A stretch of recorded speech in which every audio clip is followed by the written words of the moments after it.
Ναι, συνοικία αυτή, που λέγεται Βρυξάκι, ήταν η προέκταση της πλάκας προς την πλευρά του Θησίου, δηλαδή αφρονόταν σε όλο τον χώρο μεταξύ Θησίου, πλατείας Μοναστηρακίου και Ακρόπολης, μέχρι τα όρια εδώ πέρα που ήταν το ρολόι του κυρίστου, τους αέριζε δηλαδή, που ξεκινούσε το υπόλοιπο κομμάτι της πλάκας, το ριζόκαστρο εδώ και μετά στη συνέχεια κυρίως περιοχή της πλάκας.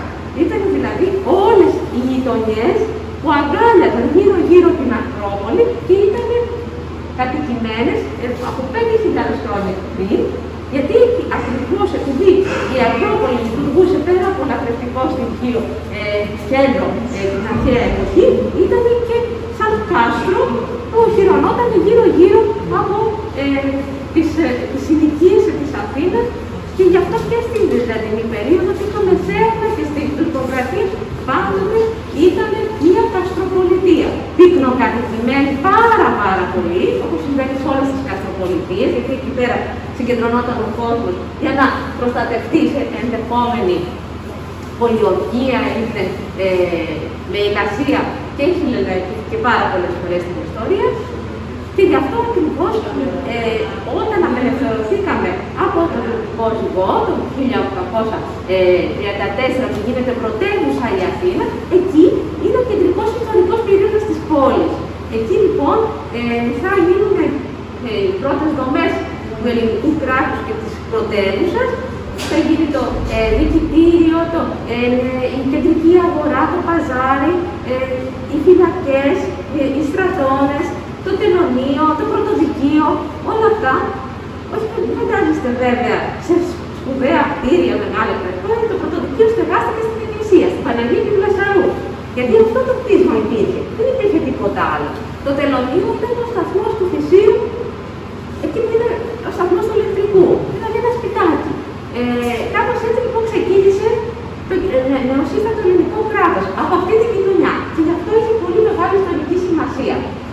Στην πορεία βέβαια, με το γύρισμα του αιώνα, στις αρχές του 20ου, επειδή ακριβώς γίνονται κτίρια και δημιουργούνται καινούργια αστικά κέντρα και προς του Πανεπιστημίου, την Νεάπολη, με τα ανάκτορα, προς το στάδιο, μετά τους Ολυμπιακούς, όπως καταλαβαίνετε, αυτή η περιοχή παραμένει πολύ πυκνοκατοικημένη, αλλά εκεί πλέον μεταφέρονται όχι οι αστεί, αλλά πιο η εργατική τάξη, επειδή είχε κοντά το μεταξουργείο και το ψηρί που ήταν τα εργοστάσια.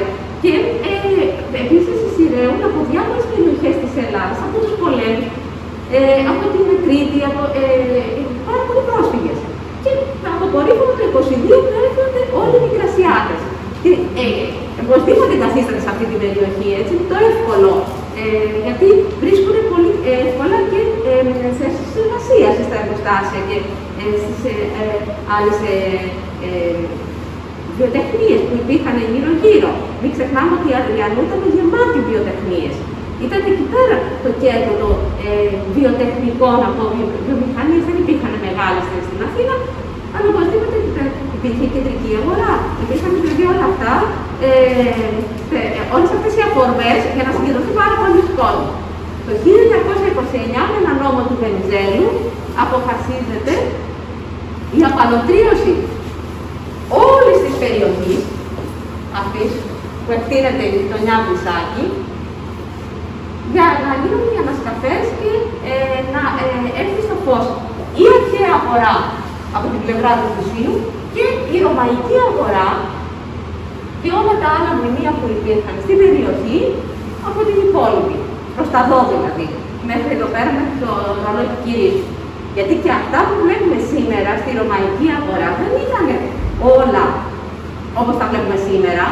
Ήταν σκεπασμένα, σε κάποιους χώρους υπήρχαν πάρα πολλά σπίτια από πάνω και επίσης στην αρχαία αγορά με τις προσχώσεις από τις διάφορες πηγές και τις ανεπάλληλες καταστροφές και τις ισοπεδώσεις των προηγούμενων κτίριων υπήρχαν επάλληλες στρώσεις κτισμάτων και έτσι η αρχαία αγορά ήταν 10 μέτρα σε βάθος κάτω από ό,τι ήταν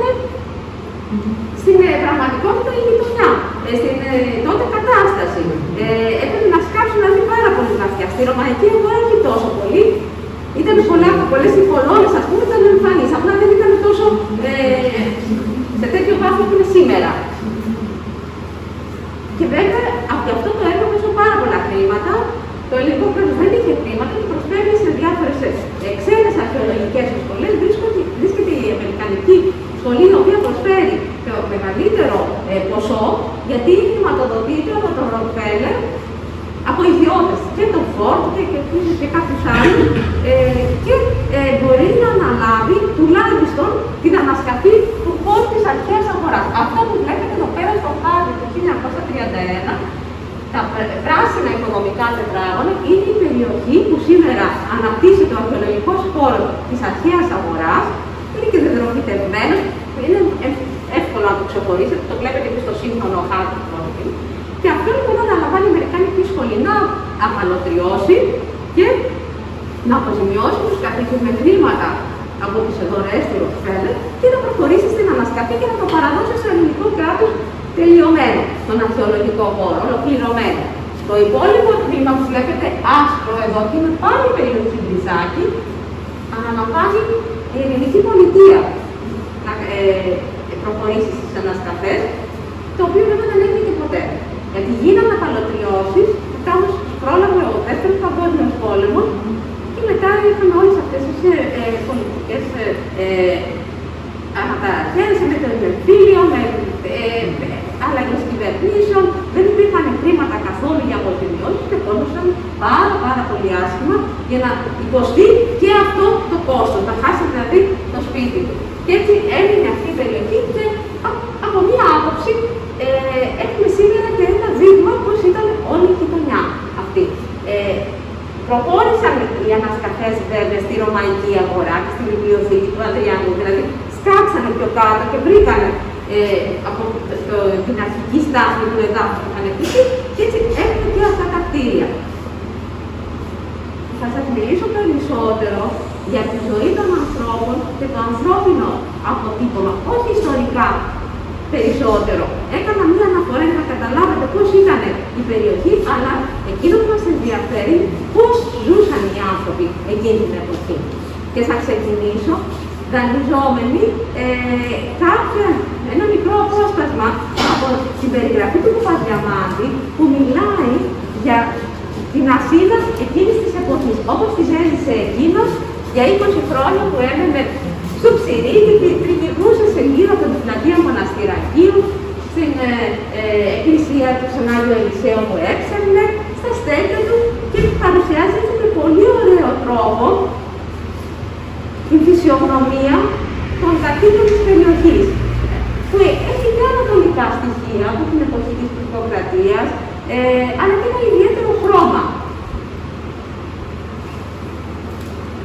Η Αθήνα είναι ένα ζωντανό και αδιέρετο σύνολο από αρχαία ερείπια, χριστιανικούς ναούς, ισλαμικά τεμένη, κάθε λογής μαγαζιά ή εργαστήρια και ένα ανάμεικτο ανθρωπολόι, πρόσφυγες, θύματα του μίσους και του φανατισμού, τουρκόφωνους μουσικούς, χώρες, φαντάσματα, όλα αυτά αξεχώριστα. Κράμα ήδη βαθές, απερίγραπτων, άρρητων, το οποίο δεν μπορεί να το αποδώσει καμία λέξη από τον θησαυρό της ελληνικής γλώσσας, παρά μόνο η τουρκική γιουζέλ. Φαντάζομαι γνωρίζετε όλοι τι σημαίνει γιουζέλ, η ομορφιά, ο όμορφος. Νομίζω ότι είναι πολύ χαρακτηριστικό το πώς ήταν αυτή η πρώτη κοινωνία μετά την απελευθέρωση από τους Τούρκους. Και εκεί πέρα είναι η χαρακτηριστική περιοχή. Θα περάσουμε σιγά σιγά, να προσθέσω ότι εδώ είναι ο σύγχρονος χάρτης, πώς είναι σήμερα η περιοχή, έτσι για να έχετε ένα καλό προσανατολισμό. Εμείς πού είμαστε, Εμείς είμαστε εδώ πέρα. Τα ροζ κτίρια είναι τα κτίρια του Υπουργείου Πολιτισμού, του Μουσείου Νεότερου Ελληνικού Πολιτισμού. Βλέπετε εδώ πέρα, αυτό εδώ πέρα το κτίριο είναι το Μουσείο των Αέρων, που βρισκόμαστε εμείς σήμερα. Μάλιστα. Και εδώ πέρα είναι η αυλή των θαυμάτων, είναι τα 18 κτίρια, των οποίων τα 3 εγκαινιάστηκαν προχτές και μπορείτε να τις σκεφτείτε. Λειτουργούν κανονικά. Οι υπάρχουσες εκκλησίες, όσοι δεν έχουν κατεδαφιστεί, μέσα στην αρχαία αγορά είναι ο ναός των Αγίων Αποστόλων, νομίζω γιατί είναι διατηρηθεί. Και εδώ πέρα είναι τα οικοδομικά τετράγωνα της απαλωτριωθής της περιοχής, με αποτύπωμα όμως των μνημείων που έχουν ανασκαφεί και έχουν έρθει στην επιφάνεια. Μπορείτε να δείτε δηλαδή όλα τα αρχαία μνημεία. Είναι ένας χάρτης.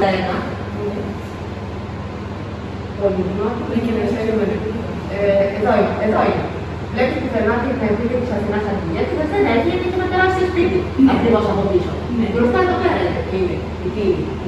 Υπήρχε, και αυτό το γραφείο εδώ πάνω. Τώρα από πίσω ακριβώς είναι ένα τεράστιο σπίτι. Ήταν γεμάτο σπίτι εδώ, όλη η Ρωμαϊκή. Εδώ υπήρχε αρχαιολογικός κόσμος ελεύθερος και εδώ πάλι είχε σπίτι. Από πίσω. Από πίσω, δείτε, μέσα στο χώρο αρχαιολογικό, ήταν τα 10 δωμάτια. Εμείς βλέπουμε ένα κομμάτι, γιατί είναι μπροστά όλα αυτά τα άτομα που κρύβουν τη θέα. Όμως στην φωτογραφία την αρχική, που είναι το 1895 του Χριστ, φαίνεται όλη η γειτονιά αυτή στο μεγαλείο της, με τους δρόμους να φαίνεται καθαρότητα και τη μικρή απόσταση. Τα σπίτια, τα πάντα, όπως αναπτύσσονταν σε εκείνη τη φάση. Και από πάνω είναι στο βράχο οι Αθηναίοι, οι οποίοι με την πρώτη ευκαιρία, είτε ήταν πούλμα, είτε ήταν ρουψάλια, είτε ήταν το Αγιώργιο, το Πάσα, ανεβαίνανε πάνω στους λόφους της Αθήνας και διασκεδάζανε, πίνανε, τρώγανε, χορεύανε με τα όργανά τους. Λοιπόν, εδώ είναι μια άλλη φωτογραφία του 1895 με τους Αθηναίους. Είναι αληθινά τα πρόσωπα έτσι, και οι εκφράσεις, είναι ακριβώς όπως είναι στη φωτογραφία, που διασκεδάζουν στα πούλουμα. Θα δείτε τις παραδοσιακές στολές, αλλά και ευρωπαϊκές στολές, καπέλα, καπαρτίνες, κουστούμάκια. Πολλοί φοράνε για καλά ρούχα, φοράνε τη στρατιωτική στολή τους. Και βέβαια, όσοι παρατηρούν εκεί, θα δούμε μόνο μία γυναίκα σε όλο αυτόν τον κόσμο. Είναι χαρακτηριστικό της εποχής, δεν συμμετέχουν. Αντιθέτως, μετά στον 20ο αιώνα και ειδικά στο Μεσοπόλεμο, οι γυναίκες έχουν πρωταρχικό ρόλο και εμφάνιση μέσα στις δράσεις των ανθρώπων. Αν πάτε κοντά, θα δείτε εδώ πέρα την τάφρα του ηλεκτρικού, μετά είναι η Πυρός, ο Ελαιώνας και το Εγάλιο. Αν θέλετε να περάσετε από κοντά, να τα δείτε. Το βρυσάκι ξεκινάει από κάτω από την Αδριανού και ανεβαίνει πάνω στον Άριο Πάγο, όπου είναι πάρα πολύ εμπορικό σημείο. Έχει πολλά καφενεία, είναι ομαγειρία, έχει περίπτερο, έχει το ψιλικατζίδικο του κ. Λάζαρου, το οποίο συγκέντρωνε τον κόσμο, γιατί μπορούσε να πάρουν από εκεί πέρα ψιλικά, χαρτικά, σχολικά είδη.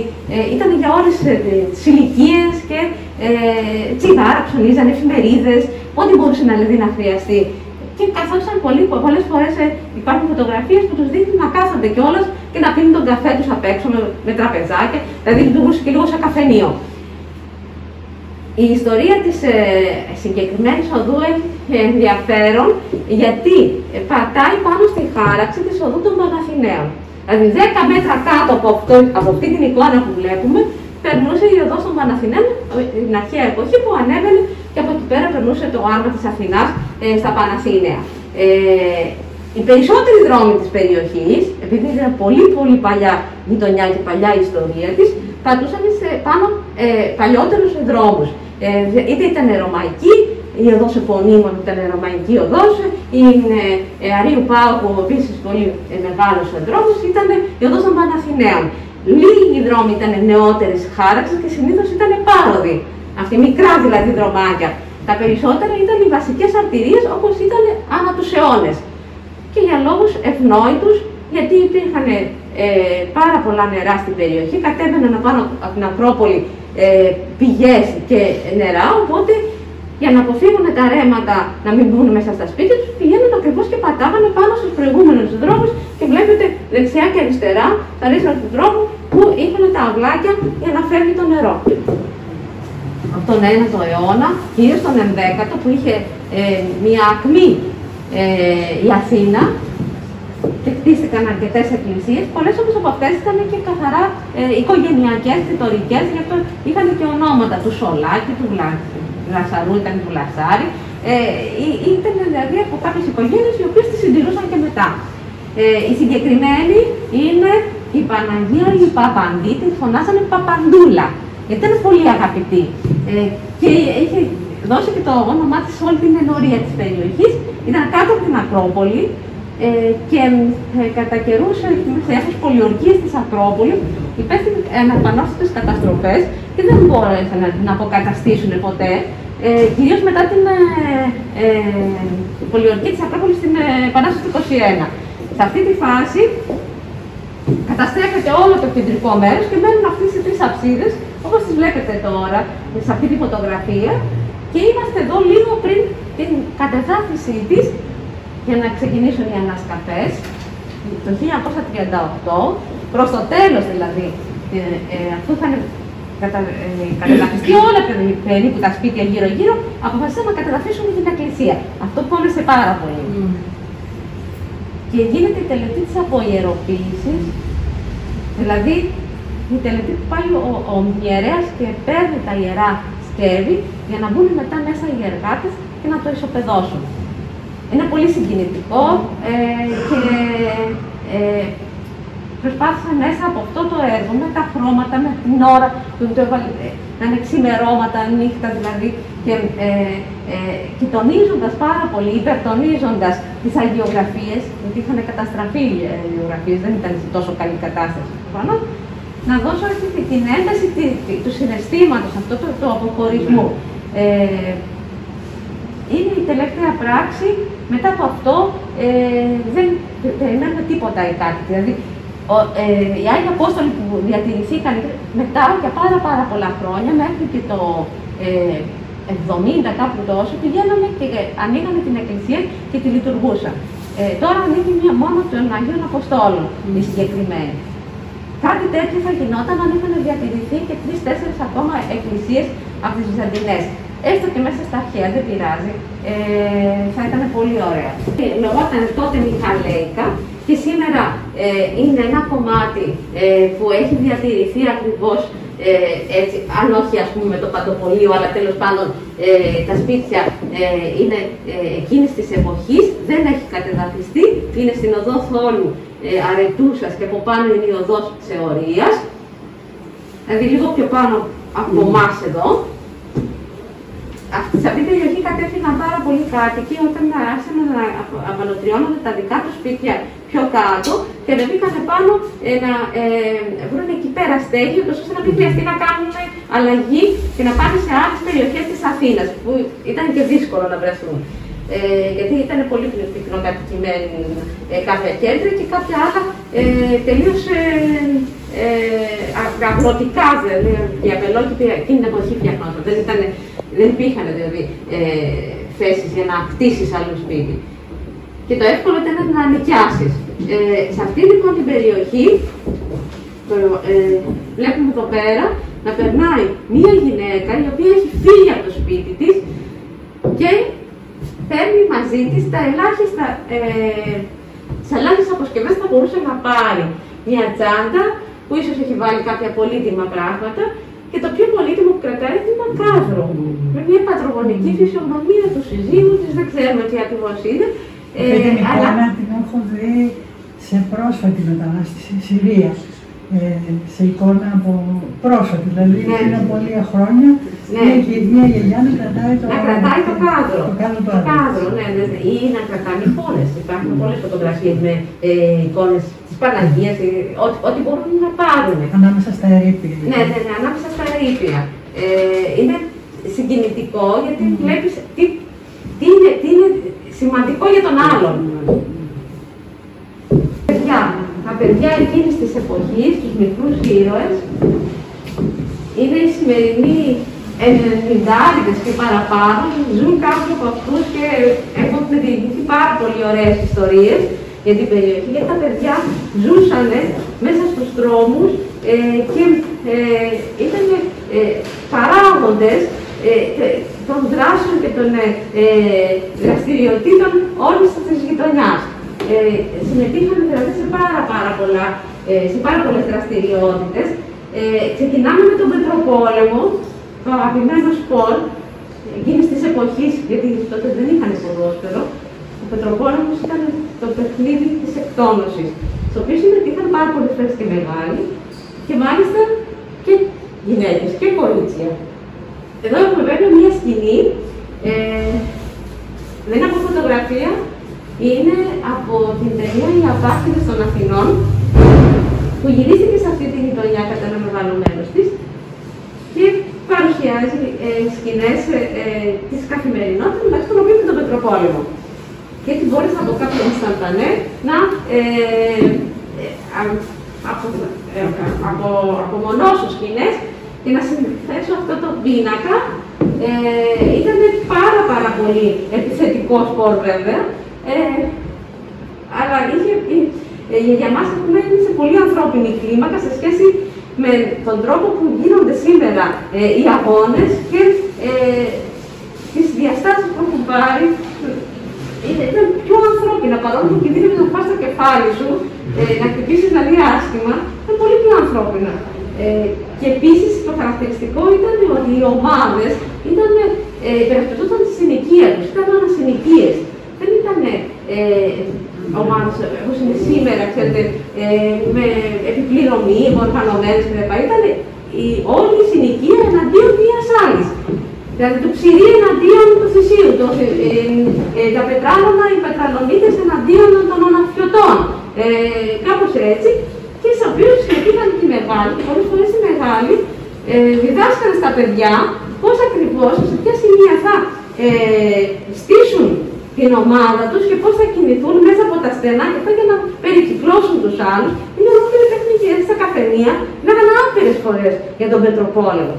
Φανταστείτε ότι όταν ήταν μεγάλες ομάδες, δηλαδή οι πιο σπουδαίες ομάδες, βάζανε και ανακοίνωση στις εφημερίδες, αγγελία. Το Ψηρή καλεί το Θησίο σε Πετροπόλεμο στο τέρμα της Ερμού, την τάδε Κυριακή, τάδε ώρα. Και από κάτω κανείς δηλώσει να μην έρθει. Κανείς δηλώσει να μην έρθει. Δηλαδή είχε και πλάκα. Αυτό δεν έχει ποια εποχή.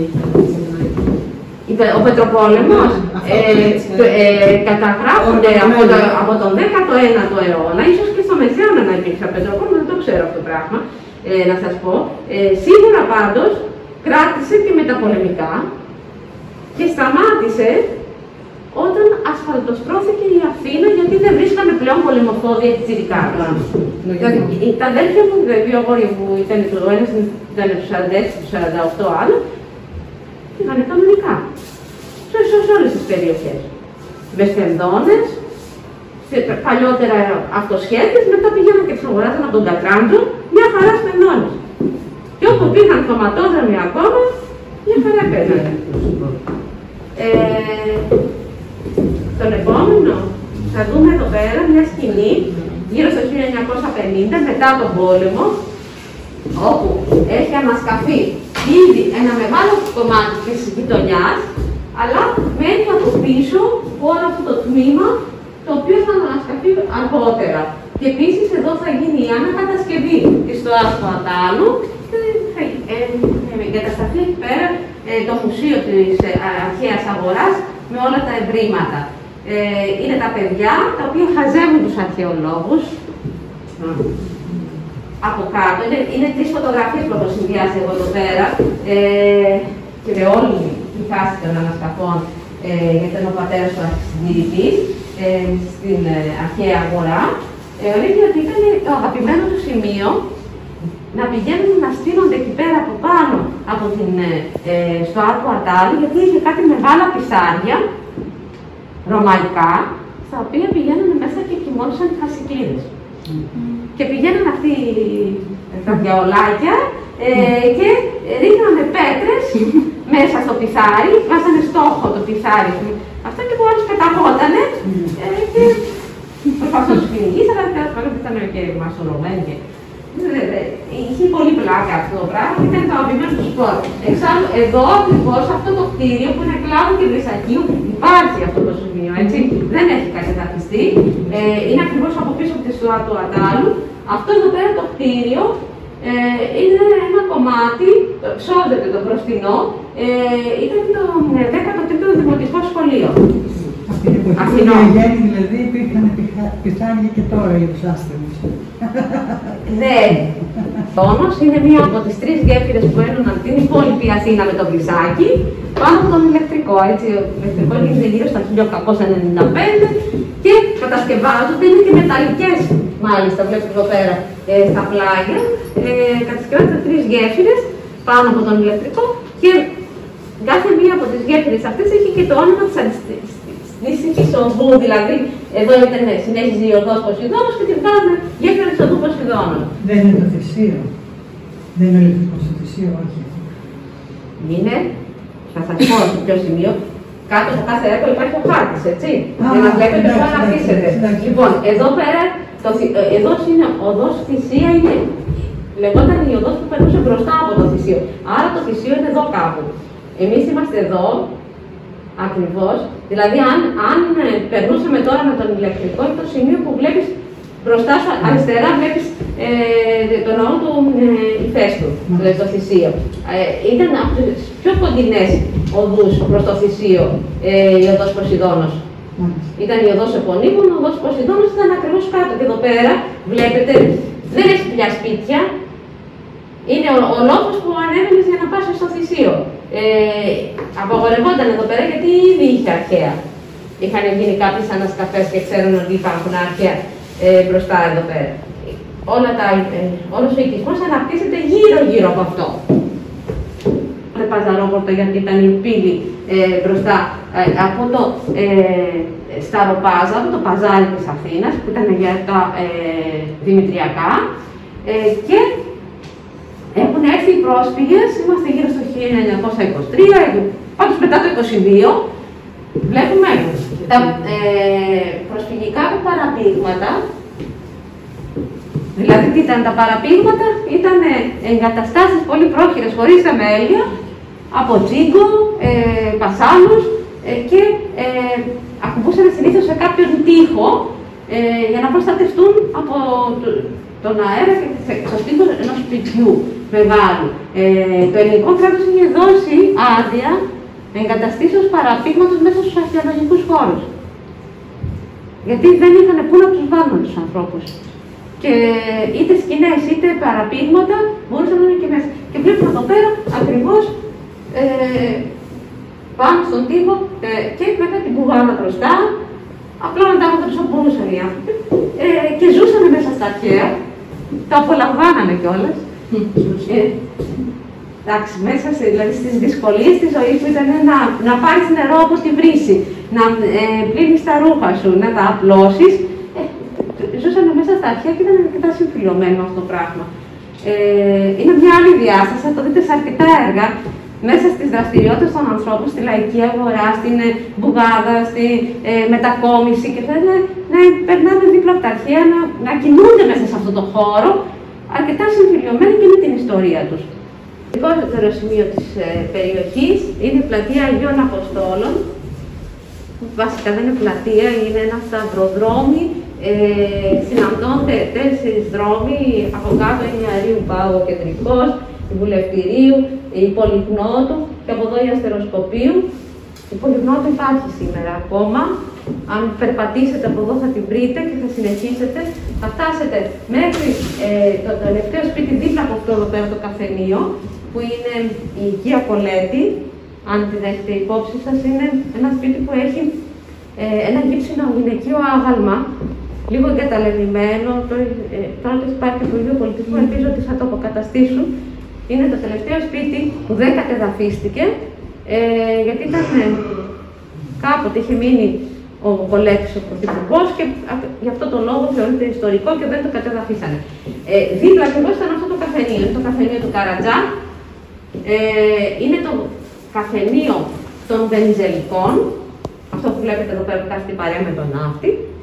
Απέναντι είναι το καφενείο του Σοφού, είναι των Βασιλικών.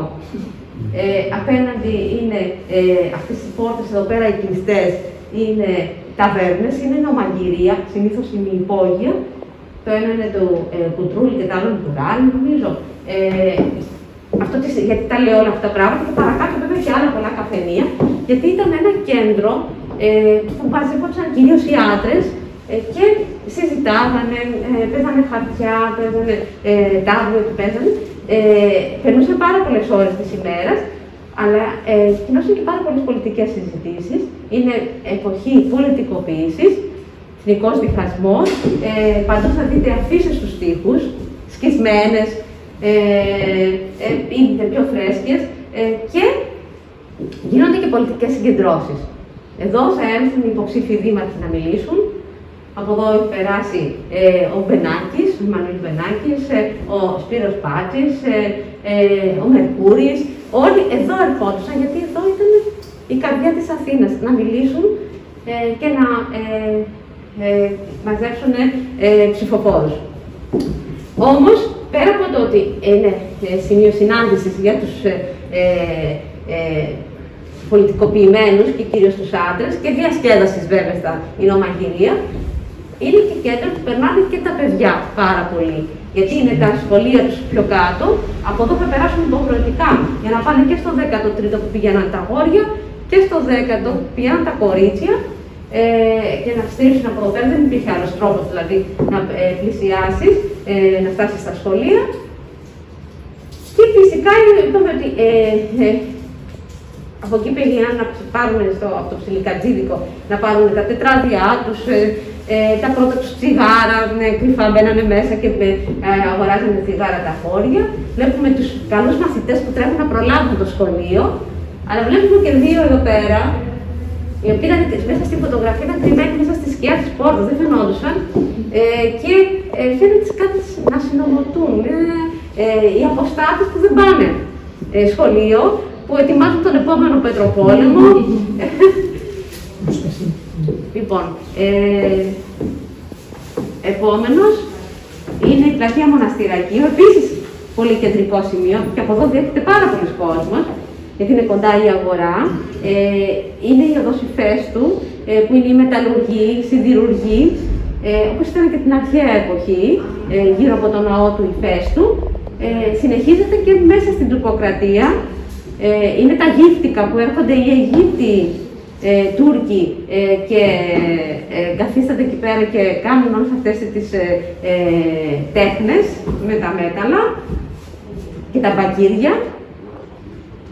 Αλλά έχει και την κεντρική αγορά, που ήταν το παλιό παζάρι, ήταν μέσα στην βιβλιοθήκη του Αδριανού και ήταν όταν έχει πολλά πατσατζίδικα, Ινωμαγειρία, υπόγεια που συχνάζει ο Παπαδιαμάντης και τα περιγράφει πάρα πολύ ωραία, και καφενεία.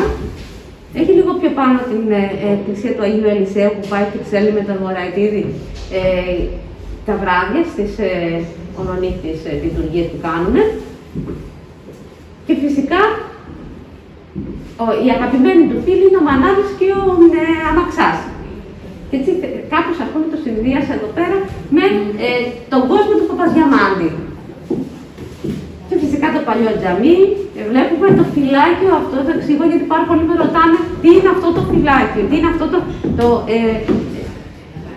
δεν είναι κτίσμα, εγκατάσταση είναι. Είναι ένα φυλάκιο που είχε βάλει ο Όθωνας όταν είχε κάνει το στρατόνα και μετά λίγο πιο πάνω, εκεί που ήταν η βιβλιοθήκη του Αδριανού, και λίγο πιο πάνω ήταν το παλιό δικητήριο το τουρκικό, το πήρε ο Όθωνας και το έκανε στρατόνα και μετά από τον Όθωνα έγιναν φυλακές, περίφημες φυλακές της Αθήνας, που έχει μείνει το χαιρέτα μου τον Πλάτωνο, ο Πλάτωνος, η ιστορία του Πλατάνου κτλ. Ακριβώς από πίσω, στο Μετρεσέ. Το λίγο πέρα είμαστε εμείς. Ένα πολύ μεγάλο κτίριο με μια τεράστια κάλυψη για τα δεδομένα της περιοχής. Έχει 450 τετραγωνικά ήταν το οικόπεδο και είναι χτισμένο όλο, σαν μια πολυκατοικία να πούμε με τα σημερινά δεδομένα. Έχει πάρα πολλά δωμάτια, πάρα πολλά καταστήματα κάτω, φανοποιείο, βαρελοποιείο, έχει το Ινωμαγειρίο, το μυστικό που είναι ακριβώς από τα πλάγια και το λέγανε μυστικό γιατί δεν το βλέπανε, δεν ήταν εύκολη η είσοδος για να τη βρεις. Ίσως ήταν για τους πιο φανατικούς. γιατί υπήρχε και πολλά σκαλιά να κατέβεις και πιθανόν να πίνανε και πάρα πολύ και να μην μπορούσαν να βρουν την είσοδο. Λοιπόν, αυτό το κτίριο όμως, πέρα από τα χαρακτηριστικά που βλέπουμε, εντάξει, εμένα μου αρέσει, ας πούμε, σαν εικόνα, έχει μια ιστορία διαφορετική, που κρύβεται και αναφέρεται σε παλιότερες εποχές, στην τουρκοκρατία, στη θέση αυτού του κτηρίου, υπήρχε μια βίλα. Και εκεί έμενε ο Πάνος Πρόξενος ο Φοβέλ, ο οποίος ήταν αρχαιολάτρης, ζωγράφος και συλλέκτης αρχαίων, μπορούσαμε να πούμε αρχαιοκάπηλος, αλλά τέλος πάντων το θέμα είναι ότι μάζεψε τόσα πολλά αρχαία, πέρα από αυτά που έστανε στο Λούβρο επισήμως, είχε και πολύ μεγάλη προσωπική συλλογή. Και όταν κηρύχθηκε η Επανάσταση, επειδή ακριβώς οι Έλληνες τον κυνηγήσανε, έφυγε, φυγαδεύτηκε από τους Τούρκους στη Σμύρνη και έκρυψε όλη την προσωπική του συλλογή στα υπόγεια του κτηρίου. Το σπίτι κάηκε, κατεδαφίστηκε μετά ότι υπήρχε υπόλοιπο, ισοπεδώθηκε και από πάνω χτίστηκε αυτό το κτίριο. Και ξεχάστηκε η ιστορία του Φοβέλ. Νομίζανε ότι είχε καταστραφεί και ο θησαυρός του Φοβέλ μέσα στην Επανάσταση. Και όταν έγιναν οι ανασκαφές, τον κρεμίσαν και άρχισαν να κάνουν ανασκαφές, βρήκαν ένα τεράστιο υπόγειο στο οποίο ήταν φυλαγμένα όλα. Αυτά τώρα φυλάσσονται στην στοά του Ατάλου, έτσι. Ο θησαυρός του Φοβέλ είναι αξιόλογα, φαντάζομαι ότι με κάποια ευκαιρία θα τα δούμε. Και έτσι αυτή είναι η ιστορία, η κρυφή ιστορία του κτηρίου. Εγώ έχω βάλει δύο στοιχεία που προδίδουν το γαλλικό στίγμα της περιοχής. Όποιος θέλει να τα επισημάνει. Το κράνος είναι το ένα. Και τα χρώματα της σημαίας, ναι.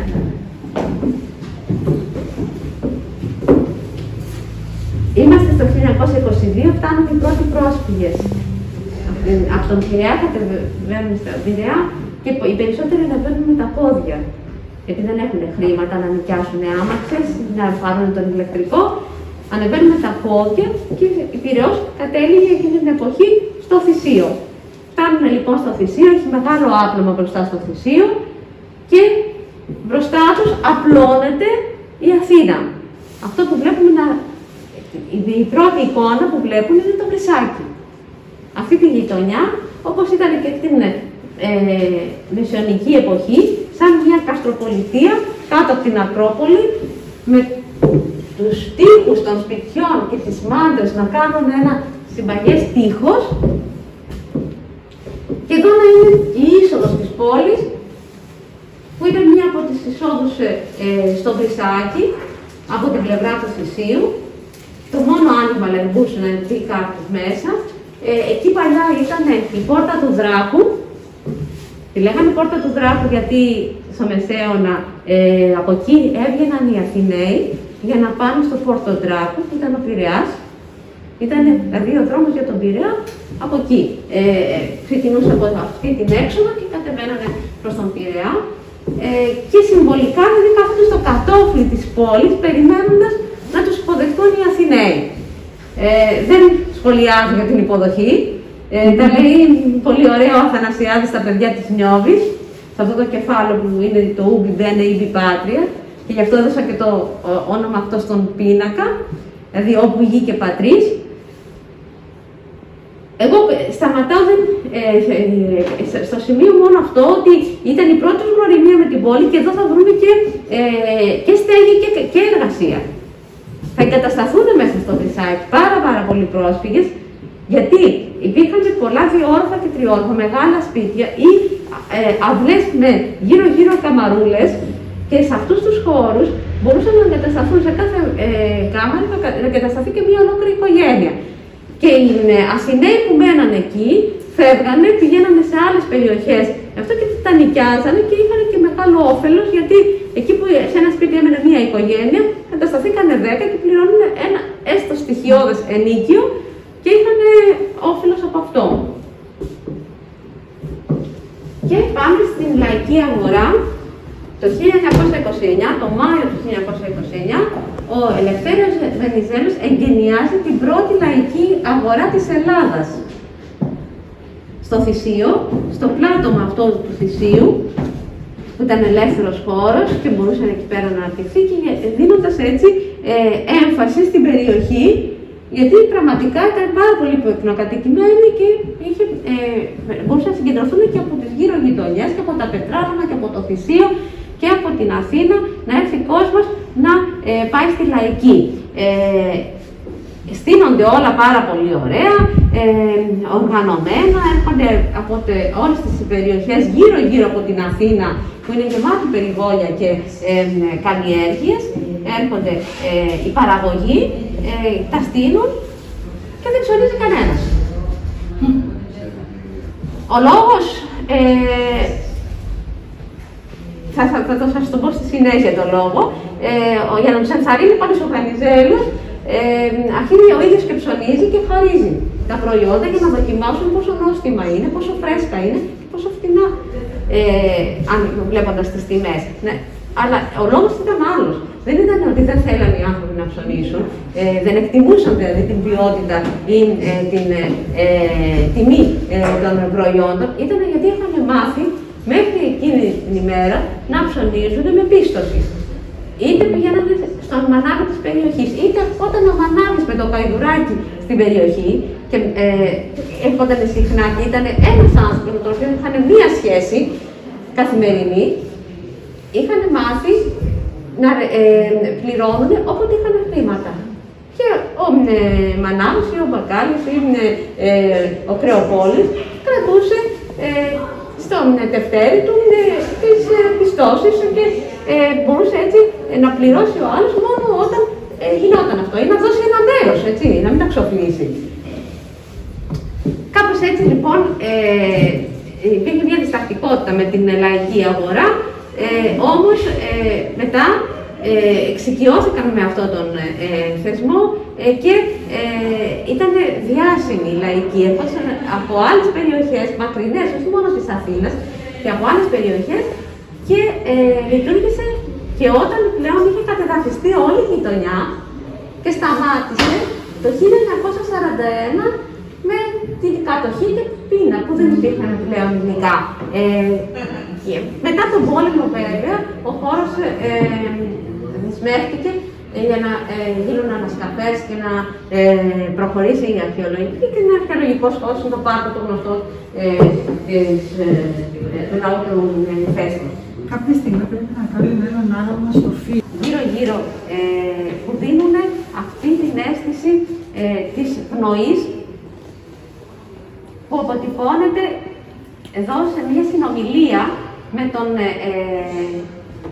Πιμένα που παίζει την Πίπιζα και που παλιότερα ήταν στέκη, εδώ πέρα ήταν ο τεκές των Δερβίσιδων και ήταν το κέντρο όπου συγκεντρώνονταν και παίζανε τον Άι και στροβιλίζονταν στους ρυθμούς τους δικούς τους, τους ιερούς ρυθμούς τους, και γι' αυτό ακριβώς σκέφτηκα ότι θα ήταν πάρα πολύ ωραίο μια σύγχρονη μορφή της δεκαετίας του 30 να συνομιλήσει και με το δικό του όργανο, με εκείνη την εποχή που είναι η Πίπιζα, να συνομιλήσει με τους ανέμους και ιδιαίτερα με τον Βοριά, ο οποίος κρατάει την Μπουρού και πνέει με δύναμη τον κρύο αέρα, να συνομιλήσει λοιπόν με τους αέριδες, αλλά πλέον στη σύγχρονη Αθήνα εκείνης της εποχής, όπως θα το έκανε παλιότερα ο Πάνας με τον αυλό του και στη συνέχεια οι Δερβίσιδες με τον Άι τους. Αυτός λοιπόν ο συγκεκριμένος, αυτή η φυσιογνωμία, θα σας πω λιγάκι για περί τίνος πρόκειται, είναι ο Αλέξης Σκήνης, είναι ένας βοσκός από τους Δελφούς, που τον ανακάλυψε ο Σικελιανός, γιατί έπαιζε πάρα πολύ ωραία πίπιζα και τον χρησιμοποίησε και στις δελφικές εορτές του 1927 του 1930 και ο οποίος μάγεψε με τη μουσική του και την παρουσία του όλους τους επισκέπτες και ειδικά τους ξένους, γιατί έπαιζε πάρα πολύ ωραία, αλλά και σαν σκηνική παρουσία είχε πάρα πολύ ενδιαφέρον και παρέπρεπε σε άλλες εποχές. Γιατί είχε ατροφικά πόδια, ήταν κοντούλης και κυκλοφορούσε με ένα μπαστούνι και κάπως θύμιζε με όλη αυτή την παρουσία του τον Φραγοπόδωρο Πάνα. Αυτός λοιπόν ο άνθρωπος δεν ήρθε ποτέ στην Αθήνα. Εγώ όμως τον είχα εντοπίσει σε φωτογραφίες της εποχής και με όλο αυτό το μύθο πιστεύω ότι είναι ο πιο κατάλληλος άνθρωπος για να δείξει αυτή τη συνέχεια, τις σχέσεις του ανθρώπου με τα μνημεία και πώς μέσα από την ανταλλαγή αυτών των μουσικών δίνουν ένα άλλο μήνυμα. Είναι αυτό που σας είπα και προηγουμένως, ότι ο άνθρωπος ζούσε μέσα στα μνημεία, συνομιλούσε με τα μνημεία για μια άλλη σχέση από ό,τι έχουμε εμείς, που τώρα το βλέπεις σαν απρόσιτο. Μπορείς να το μελετήσεις, είναι συντηρημένο πλέον, έτσι, αλλά είναι μια σχέση τελείως διαφορετική. Το βλέπεις μέσα στα βιβλία, το βλέπεις σαν εικόνα, μπορεί να το δεις τρισδιάστατο, μπορεί να το δεις αυτό ή μπορεί να το δεις και από κοντά, αλλά δεν είναι αυτό που ζούσες μέσα σε αυτό το χώρο. Οπότε στην αρχή η ζωγραφική σας έχει σχέση με τον άνθρωπο, όλες οι ζωγραφικές. Με τον άνθρωπο, αυτό και της εποχής. Μπράβο, και αν αναφέρομαι σε παλιές εποχές, δεν αναφέρομαι σε εποχές ιστορικά ή μνημιακά, αναφέρομαι για αυτά τα συναισθήματα που ζήσαν οι προηγούμενες γενιές μας. Η μάνα μας, η γιαγιά μας και οι προπάτορές μας. Ο άνθρωπος πάντοτε είναι ίδιος. Έχει τις ίδιες εντάσεις, τα ίδια συναισθήματα, κάνει τους ίδιους συνειρμούς και εμείς μπορούμε να κάνουμε αντίστοιχα τους ίδιους. Εδώ πέρα βλέπετε από την εποχή του Πάνα και των Δερβίσιδων φτάνουμε στον... Αυτό και σήμερα μπορεί να είναι ωραίος τζαζίστας. Πάρα πολύ ωραίος θα ήταν. Ζωγραφίζεται κάπως σαν την Μαρία την Ευθυμίου, που παρουσιάζει τα πράγματα από την άποψη την κοινωνική, όχι σκέτο ιστορικό. Ακριβώς, αυτό με ενδιαφέρει και πολύ. Η μικροϊστορία.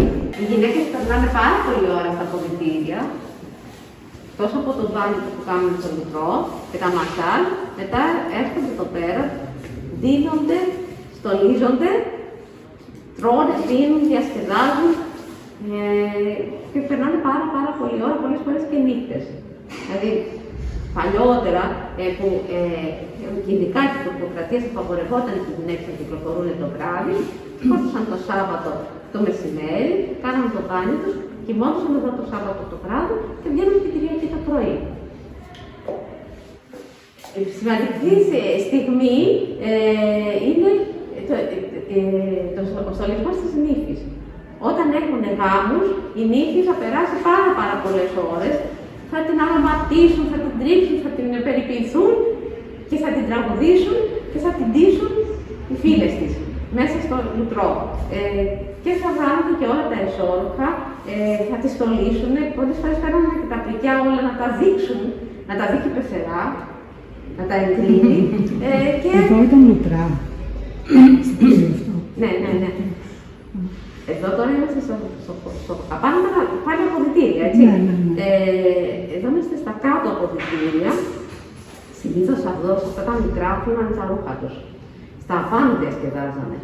Τι οικονομικής κατάστασης δινόντουσαν εδώ οι νύφες? Ορίστε. Σε τι οικονομικό επίπεδο ήταν οι νύφες που δινόντουσαν εδώ? Εδώ πέρα ήταν δημόσια τα λουτρά, όλος ο κόσμος. Και αυτό μόνο από το πιο πλούσιο ερχόταν. Δεν υπήρχαν ταξικές διαφορές και δεν υπήρχαν και εθνικές. Τουρκάλες, Ελληνίδες, Αρμένισσες, όλα μαζί. Όλα μαζί δεν υπήρχε τέτοιο πράγμα. Και γι' αυτό ακριβώς λειτουργήσε τόσο ωραία. Ήταν ένας χώρος σεβαστός από όλους. Εδώ αφινόταν ο καθένας ελεύθερος να απολαύσει το λουτρό. Μπορεί να γίνει και τσακωμοί. Έχουν καταγραφεί διάφορα. Και κουτσομπολιά και μαλλιοτραβήγματα, ειδικά οι γυναίκες, αυτά μου έφαγε στον άντρα. Προξενιά, κουτσομπολιά, ό,τι μπορεί να φανταστείτε. Κάτι αντίστοιχο οι άντρες είχαν και τα καθημερινά. μία. Αλλά οι γυναίκες δεν είχαν κανέναν άλλο χώρο για να βρεθούν τόσο ελεύθερα, να κάτσουν τόσες ώρες και να το απολαύσουν. Πάντως, στο στολισμό της νύφης μάλλον ο στολισμός της νύφης ήταν ένα γεγονός που συνεχιζόταν μέχρι και που κλείσανε τα λουτρά το 1965. Γιατί πραγματικά σε λίγα σπίτια υπήρχαν ευρωπαϊκά λουτρά, τόσο οργανωμένα, και εδώ ήταν και μια διαδικασία κοινωνική. Δεν ήταν μόνο ο καθαρισμός, ήταν σε όλο αυτό το κοινωνικό. Και για τους άντρες. Περνούσαν ώρες και οι άντρες τους άρεσε να κάθονται να μιλάνε με τους φίλους. Εγώ, τα ίδια ακριβώς πλακάκια, τα ίδια ξύπνα κουφώματα και διαχωριστικά. Οι γυναίκες μέσα παίζουν χαρτιά, τρώγανε κιόλας, παίρνανε φαγητά από το σπίτι τους, καλούδια και τα μοιραζόντουσαν με τις φίλες τους, και οι άλλοι παίζουν τα ούτω.